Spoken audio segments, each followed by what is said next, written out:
আরে ভাই থামেন, আপনার তো উজু হচ্ছে না কেন হুজুর? আপনি কি উজু করার সুন্নত তরিকা জানেন না? আমি তো 10 বছর যাবত এভাবে উজু করি।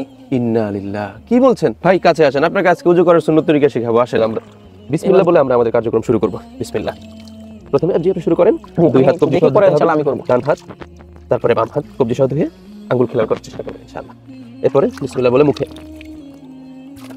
কুলি করব 3 বার। 3 বার কুলি করার পর আমরা এবার নাকে পানি দেব। আরেকটা বিষয় ভাই, গড়গড়া করার চেষ্টা করবেন এভাবে। এরপরে নাকে পানি দেন। দেখেন, নাকে পানি দেওয়ার বিষয়ে আমরা ডান হাতে নাকে পানি দিব এবং বাম হাতের আঙ্গুলি দিয়ে নাকে পরিষ্কার করব। ঠিক আছে। নাকে পানি দেওয়ার ক্ষেত্রে আমরা খেয়াল রাখবো নাকে নরম জায়গা পর্যন্ত পানি পৌঁছাইতে হবে। আচ্ছা আচ্ছা। নরম জায়গা পর্যন্ত পানি পৌঁছানোর দুইটা মাধ্যম হতে পারে। প্রথমত আমরা নাকের মধ্যে পানিটা দিয়ে টান দিব, পানিটা ভিতরে ঢুকে যাবে, এটা একটু কষ্টসাধ্য হতে পারে।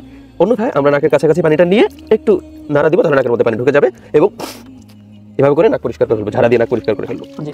এরপরে 3 বার আমরা মুখ ধোব। মুখ ধোয়ার ক্ষেত্রে খেয়াল রাখতে হবে পুরা মুখমণ্ডল একদম চুলের গোড়া থেকে নিয়ে একদম থুতনি পর্যন্ত যাতে সুন্দরভাবে ধোয়া হয়ে যায়। আচ্ছা হুজুর, একটা প্রশ্ন, যাদের দাড়ি আছে তারা কিভাবে আসলে? আপনি খুবই চমৎকার একটা প্রশ্ন করে, আপনি খুবই সুন্দর একটা বিষয় বলেছেন। আপনার মাশাআল্লাহ কত সুন্দর দাড়ি, আমার একটু হালকা হালকা দাড়ি।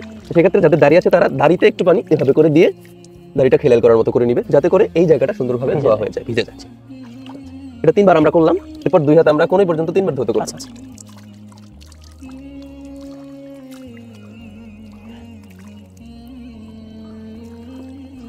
এরপর আমরা মাথা মাসাজ করব।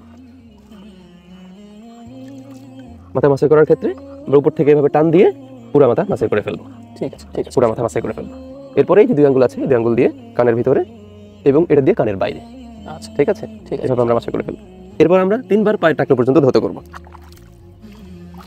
এবং পা ধোয়ার ক্ষেত্রে অবশ্যই চেষ্টা করতে হবে আঙ্গুলে যাতে খেলাল করা হয়, কারণ আঙ্গুলের মাঝখানে অনেক সময় পানি প্রবেশ করে না। আঙ্গুলিটা খেলাল করার আমরা চেষ্টা করব এভাবে।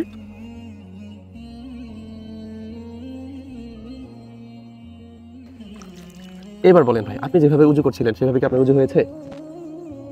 তাহলে আমি এতদিন যা উজু করেছি সম্পূর্ণটাই ভুল ছিল হুজুর। আজকে আপনার থেকে আমি শিখলাম। আমি ইনশাআল্লাহ এবার আপনার দেখানো পদ্ধতিতে ফলো করে ইনশাআল্লাহ উজু করব ইনশাআল্লাহ। অনেক ধন্যবাদ ভাই, এবং আরেকজনকেও শেখানোর চেষ্টা জি করবেন। ইনশাআল্লাহ। আমার এটা আপনি আমাকে শিখিয়েছেন, আমি আরেকজনকে শিখিয়ে দেবো যেরকমটা ভুল হয়।